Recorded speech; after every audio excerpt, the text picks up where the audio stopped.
Bapak Sri Bintang Pamungkas. Apa kabar nih Pak? Lama tidak. Bismillahirrahmanirrahim. Assalamualaikum warahmatullahi wabarakatuh. Assalamualaikum warahmatullahi. Saya heran Pak Nasaruddin Samsudin, orang Serambi Aceh, masih mengatakan dengan bahasa halus bahwa orang-orang pribumi Jakarta itu dibikin tidak betah. Bukan begitu bahasanya Pak. Kita itu mau digusur sama Cina. Kita itu mau digusur, pribumi dan Islam itu mau digusur. Dan itu sudah sejak 1200-an. 1200-an itu sudah ada. 1200 apa nih? Tahun 1200. Oh, tahun 1200. Jadi sejak Kertanegara, sejak dikirimnya Mengci lalu dipotong telinganya sama Kertanegara, itu indikasi Cina mau menjarah Indonesia, mau menguasai Indonesia. Itu Nusantara itu sudah ada.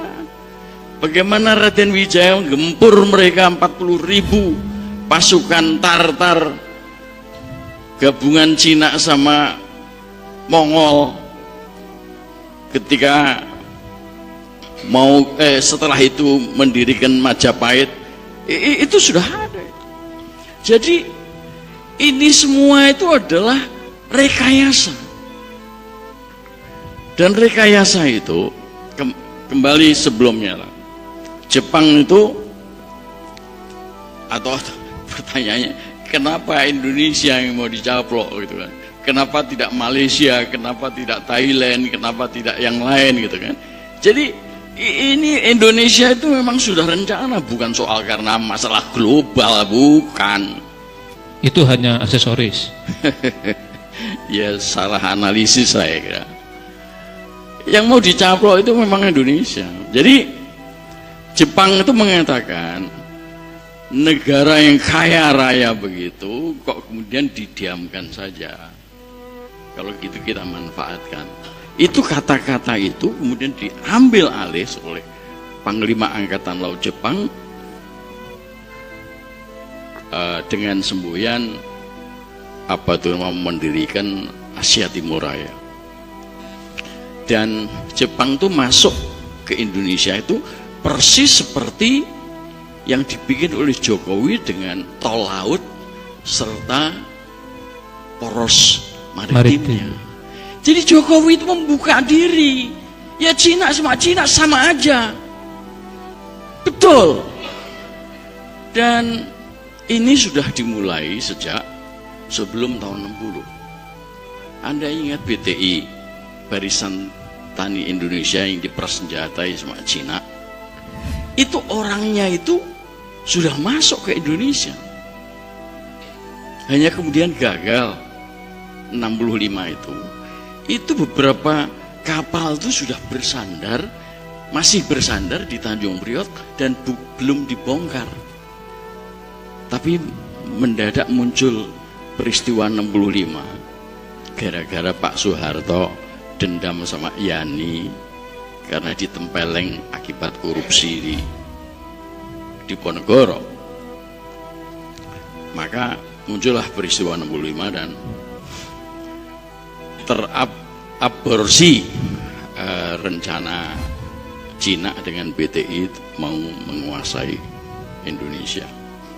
Tetapi Cina ini dari dulu sampai sekarang yang modelnya kayak Ahok itu, ya, untuk menghadapi Kalijodo kan dia kumpulkan ada Pangdam, ada Panglima Kostrad, ada Danjen Kopassus, ada Lanut dan Lanut Halim, kemudian ada Kapolda. Cara mereka begitu mendekati penguasa, khususnya TNI, ABRI. Pak Harto juga begitukan oleh si SES, si Limpianki dan yang lain-lain itu.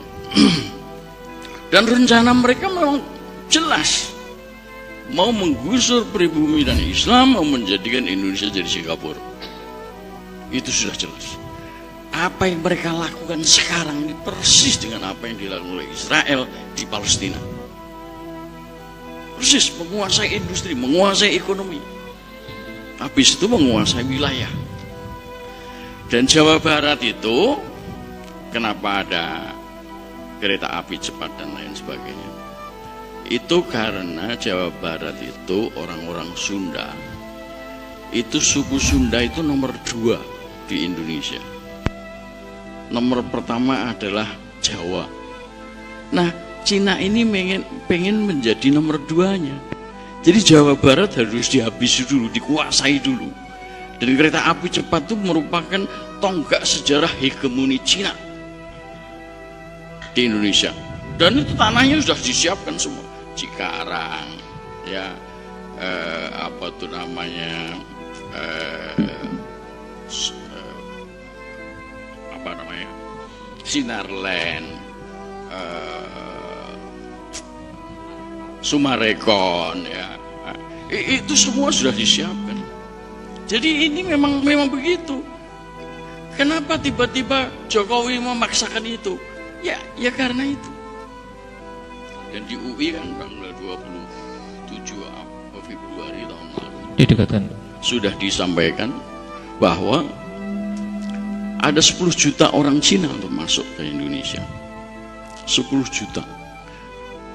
Nah, itu berupa buruh-buruh, sekarang sudah ratusan ribu masuk ke Indonesia, ya.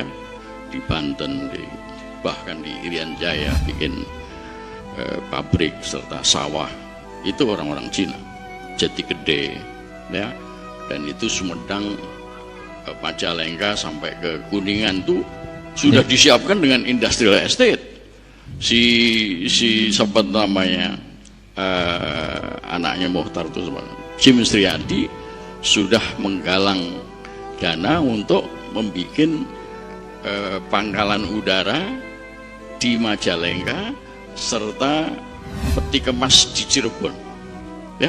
Oh, itu semua rekayasa, bukan sekedar rencana. Jokowi itu rencana, termasuk rencana. Kenapa Jokowi? Ya artinya begini. Pertangan asing juga besar, asingnya.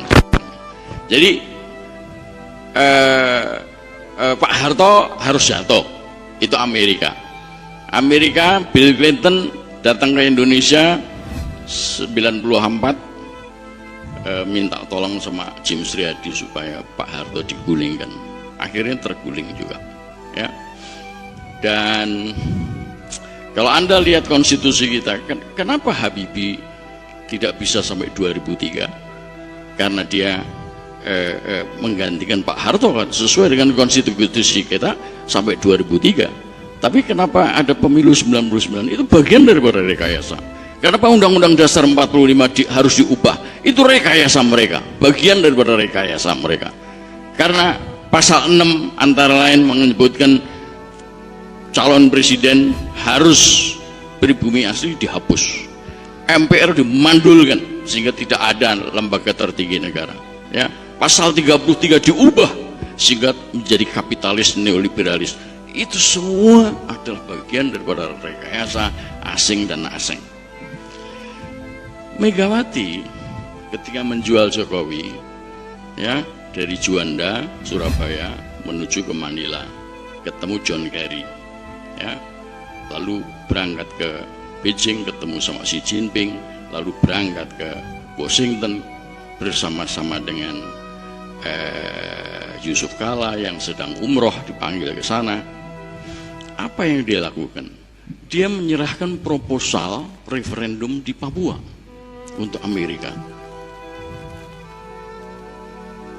Itu kira-kira bulan Agustus. Bulan September ada konferensi di Melbourne, Australia. Seorang tokohnya referendum Timor Timur, Damien Kingsbury, mengatakan saya sudah mendapat proposalnya Pak Jokowi tentang referendum di Papua. Artinya apa? Sama seperti Timor Timur, begitu ada referendum, begitu Papua hilang. Lalu Bapenas Bappenas didanai sama Amerika, membuat master plan percepatan ekonomi Indonesia, ya, MP3EI, ya. Dan kenapa Indonesia dibagi menjadi 6, ya, 6 koridor, ya. Lalu muncullah rumor, karena apa? 6 wilayah itu mirip dengan 6 wilayah Yugoslavia yang kemudian sama Bros Tito disatukan menjadi Yugoslavia. Sekarang dipecah lagi menjadi 6, ya, antara lain lewat perang Bosnia, Herzegovina dan Serbia, pecah menjadi 6. Nah, muncullah istilah balkanisasi. Indonesia juga begitu, kebetulan juga 6 juga, ya kan? Nah, rumornya mengatakan bahwa Papua sama Maluku untuk Amerika, kemudian Sumatera Jawa untuk Cina. Rumor atau skenario, Pak? Saya kira kalau itu diucapkan oleh Hendro Priyono, kemudian kemungkinan besar menjadi nyata itu, ya.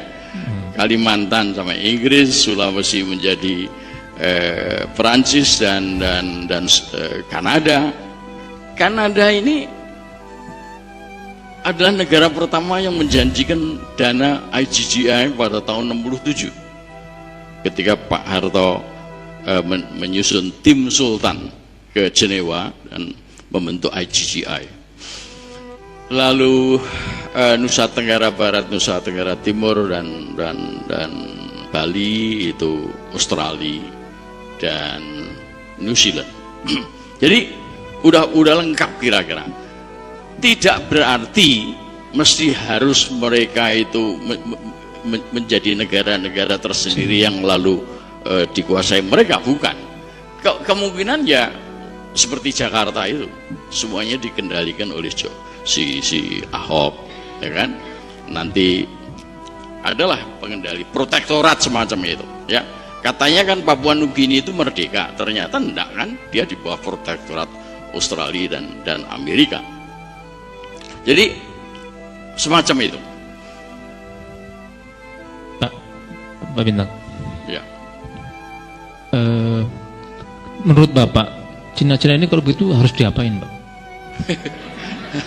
Harus diusir.